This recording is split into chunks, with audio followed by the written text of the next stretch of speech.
Hey everybody, Charley Chuck here. We've got three pretty interesting home arcade news today. The biggest one is Pokémon Pinball, because the machine that generated a ton of attention when Stern announced it now has a cheaper home edition showing up at Costco. We've also got a much better look at Quarter Arcade's upcoming Battlezone cabinet, including some clarification on that confusing 50% off promotion. And finally, after what has been a very difficult stretch for New Wave toys, Golden Tee Replicade machines are actually starting to arrive in customers' homes. So grab your quarters, clear a little more space in the basement, and let's get into it. Pokémon Pinball comes to Costco. Stern's Pokémon Pinball machine has obviously been one of the more interesting pinball releases recently because it crosses over several different audiences. You've got pinball collectors, you've got home arcade people, you've got video game fans, and then you've got the absolutely massive Pokémon fanbase. The problem has always been the price. The regular Pokémon Pro machine comes in at roughly $7,000 while the premium model jumps all the way up to around $9,700. That puts it well outside what most casual collectors are going to spend. But now, there's another option. A Pokémon Home Edition has started appearing inside Costco stores for around $5,000 US. That's still a lot of money. Nobody is going to confuse a $5,000 pinball machine with an impulse purchase between the giant jar of mayonnaise and the 48-pack of toilet paper. But compared with the $7,000 Pro model, you're saving approximately $2,000. And what makes this interesting is that Stern apparently hasn't completely redesigned the game to reach that lower price. The Home Edition looks very similar to the Pro machine and keeps much of the same basic playfield layout. Visually, one of the easiest ways to identify it is the cabinet design. Instead of the red look used on the Pro, the Costco version uses a much brighter yellow theme. There are some compromises, though. Some of the wire-form ramps have been replaced with plastic ramps. There are also playfield elements that have either been simplified or removed. Some character features remain in the machine, but no longer have the same movement, and the large molded Pokeball from the more expensive machine is gone. Another obvious difference is the display. Instead of the larger 17-inch screen found on the regular machine, the Home Edition uses a smaller 10-inch display. So this definitely isn't Stern simply taking the Pro machine, putting a yellow cabinet around it, and knocking $2,000 off the price. There are legitimate cost-cutting measures. The important question is whether those changes actually hurt the game. And based on the early impressions described in the source material, the answer appears to be not very much. The general gameplay and layout are still very close to the more expensive Pokémon machine. That's probably the most important part of this release. If you're someone who wants Pokémon Pinball because you actually want to play it, rather than because you need every premium mechanical feature or collectible detail, the Costco version suddenly becomes pretty interesting. Again, $5,000 is not cheap. But if you were already considering spending $7,000 on the Pro, saving $2,000 while keeping most of the gameplay experience is a meaningful difference. There's one catch right now. This doesn't appear to be something you can simply jump onto Costco's website and order everywhere.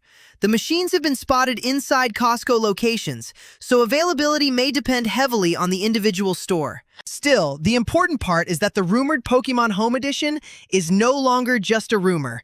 It exists. And for people who have been waiting for a less expensive way into Stern's Pokémon machine, this is probably the most interesting option yet. Battlezone Quarter Arcade gets a closer look. Next up, we're going in the completely opposite direction when it comes to size. Quarter Arcades is moving forward with its limited edition Battlezone machine. This one created a little confusion recently because the promotional material mentioned a limited time 50% off offer. The obvious interpretation was that Battlezone itself might somehow be 50% off. That isn't what the deal actually is. The Battlezone machine itself is priced at approximately $400, and production is limited to 1,000 units. The 50% discount applies to a future purchase rather than Battlezone itself, and according to the information provided, that discount has to be used before October. There might be an interesting workaround for people buying with a friend. In theory, one person could buy the first machine at $400, then potentially use the 50% discount on a second purchase. If the discount works that way and two people split the total cost, you could effectively bring the average price down to somewhere around $300 per machine. Whether that works exactly as described would obviously depend on the terms of the promotion, but it's an interesting possibility because $400 is a pretty significant amount of money for a quarter-scale arcade machine. And let's face it, this is the strange world of home arcade collecting. We'll spend $400 on a tiny arcade machine and then argue for 3 weeks about whether a $19 shipping charge is unreasonable. The cabinet itself is interesting because Battlezone is not exactly the easiest arcade game to reproduce at this size. The original game uses a very distinctive control setup and presentation, which means shrinking the experience down to quarter scale creates some obvious design challenges. Apparently, fans had repeatedly requested Battlezone from quarter arcades, and even the people behind the product initially questioned how practical it would be. But they eventually went ahead with it, and as a collector's piece, it makes a lot of sense. Battlezone is one of those classic Atari games that immediately represents a particular era of arcade history. So while $400 may be difficult to justify purely from a gameplay standpoint, collectors who already own several quarter arcade machines may look at this very differently. You're getting something relatively unusual. Production is capped at 1,000 units, and Battlezone is a cabinet that hasn't been reproduced endlessly in the home arcade market. This is probably going to come down to what kind of collector you are. If you just want the cheapest possible way to play Battlezone, this probably isn't it. If you want a detailed miniature recreation of the cabinet sitting in your game room, office, or arcade display, then this becomes much more appealing. New Wave Toys is finally shipping Golden Tee. And the last story may actually be the most important one long-term. New Wave Toys has been dealing with some serious challenges. Products were delayed. Tariffs and shutdown-related problems slowed things down. Then the company suffered an even larger setback when owner Shiloh became injured and later passed away. Production essentially came to a halt, leaving customers wondering what was happening with products they had already ordered. Recently, though, there have finally been signs of progress. Former New Wave Toys employees Eduardo and Peter returned to work with the company full-time, and New Wave launched an updated website providing customers with information about outstanding pre-orders. One of the products listed as moving through that process was the Golden Tee Replicade. And now we've moved beyond shipping estimates. People are actually receiving them. Customers began getting shipping notifications, and at least some Golden Tee units have now arrived in homes. That's a pretty important milestone for New Wave Toys. Golden Tee itself is a really interesting choice for the Replicade format because the arcade game depends heavily on its trackball controls. That means the biggest question isn't necessarily whether the miniature cabinet looks good.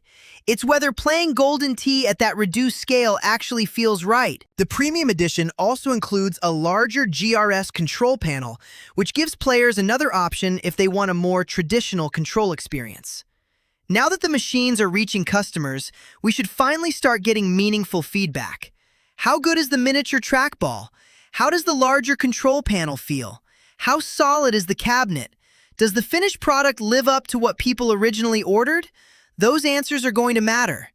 But from a bigger picture standpoint, the most encouraging part may simply be seeing New Wave Toys shipping products again. Golden Tee isn't necessarily the product every New Wave collector has been waiting for. There are still other announced projects that have generated a lot of interest, including things like Black Hole Pinball and Crystal Castles. If Golden Tee getting out the door means New Wave can begin clearing its backlog and moving those other projects forward, that's great news for the home arcade community. Final thoughts.